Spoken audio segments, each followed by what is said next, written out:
శంషాబాద్ ఎయిర్పోర్టుకు కేంద్ర హోంమంత్రి అమిత్ షా చేరుకున్నారు. ఆయనకు ఘన స్వాగతం పలికారు. తరుణ్ చుగ్, కిషన్ రెడ్డి, బండి లక్ష్మణ్ ఎయిర్పోర్ట్ నుంచి నేరుగా నోవోటెల్ హోటల్కి అమిత్ షా వెళ్లారు. నోవోటెల్ హోటల్లో గంటపాటు బీజేపీ ముఖ్య నేతలతో షా సమావేశమవుతారు.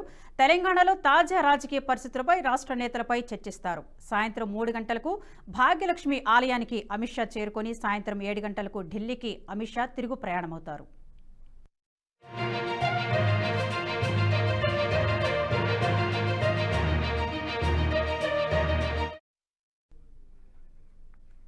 శంషాబాద్ ఎయిర్పోర్టుకు కేంద్ర హోంమంత్రి అమిత్ షా చేరుకున్నారు. ఆయనకు ఘన స్వాగతం పలికారు. ఇదే అంశంపై మరింత సమాచారం అందించడానికి మా executive editor Sivaprasad phone call అందుబాటులో ఉన్నారు. శివప్రసాద్, చెప్పండి. విద్య, ఈరోజు కేంద్ర హోంమంత్రి, భారతీయ జనతా పార్టీలో అత్యంత కీలకమైనటువంటి వ్యక్తి అయినటువంటి అమిత్ షా ఈ రోజు హైదరాబాద్ నగరానికి వచ్చారు. కొద్దిసేపటి క్రితమే ఆయన శంషాబాద్ ఎయిర్పోర్ట్ లో ఆయన జాయిన్ అయ్యారు. కిషన్ రెడ్డి తదితర నేతలందరూ కూడా ఘనంగా ఆయనకి స్వాగతం పలికారు. ఆయన అక్కడి నుంచి హైదరాబాద్ నోవోటెల్ హోటల్ కి చేరుకున్నారు. అక్కడ బీజేపీ అధినాయకత్వంలో, అంటే రాష్ట్ర అధినాయకత్వంలో కొంతమంది అగ్రనేతలు ఎవరైతే ఉన్నారో వాళ్ళతో ఆయన సమావేశం కానున్నారు.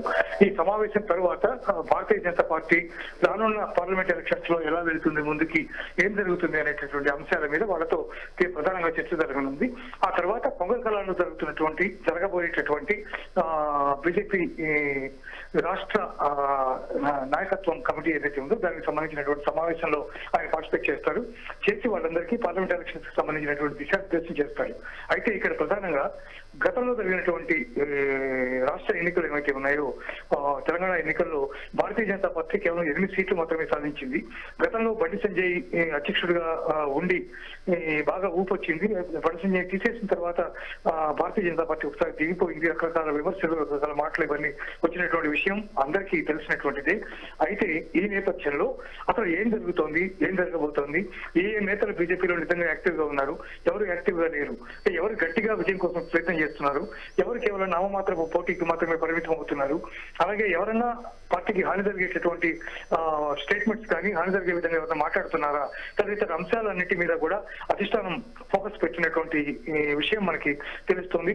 ఇక్కడ మన ఎలక్షన్స్ అప్పుడు వచ్చినటువంటి ఎవరైతే అబ్జర్వర్స్ ఉన్నారో వీళ్ళంతా కూడా చాలా మంది నాయకులతో మాట్లాడిన తర్వాత వాళ్ళంతా కూడా సవివరమైనటువంటి నివేదిక ఒకటి అగ్రనాయకత్వానికి ఇచ్చినటువంటి నేపథ్యంలో వాటిలో అంశాలన్నింటినీ కూడా బీజేపీ అధిష్టానం చాలా తీవ్రంగా తీసుకున్నటువంటి పరిస్థితి కనిపిస్తోంది. పార్లమెంట్ ఎలక్షన్స్ లో ఇటువంటి పరిస్థితుల్లో కూడా ఇట్లాంటి తప్పిదాలు జరగకుండా ఎవరైతే భారతీయ జనతా పార్టీకి ప్రత్యక్షంగా కానీ పరోక్షంగా కానీ డ్యామేజ్ చేస్తున్నారో వాళ్ళందరి విషయంలో చాలా సీరియస్ గా వ్యవహరించాలని భారతీయ జనతా పార్టీ అధిష్టానం భావిస్తోంది.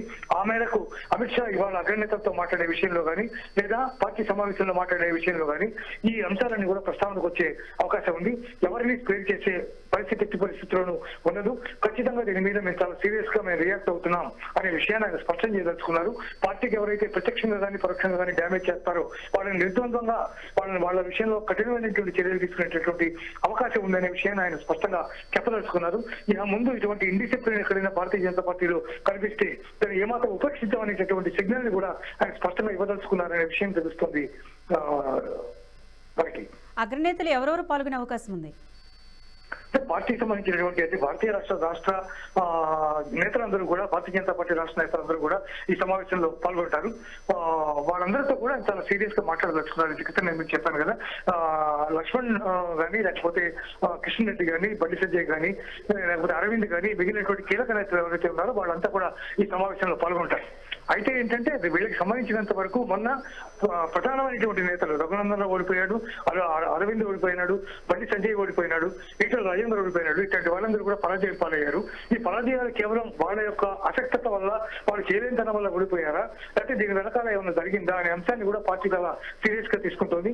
ఎవరెవరు ఎందుకు ఓడిపోయారనే అంశం మీద కూడా తీవ్రమైనటువంటి పరిశీలన చేస్తోంది. అందువల్ల ఇవన్నీ కూడా ఈ పార్టీ అగ్రనేతలందరితో కూడా అమిత్ షా చర్చించే అవకాశం కనిపిస్తోంది. Thank you for the update, Suprasad.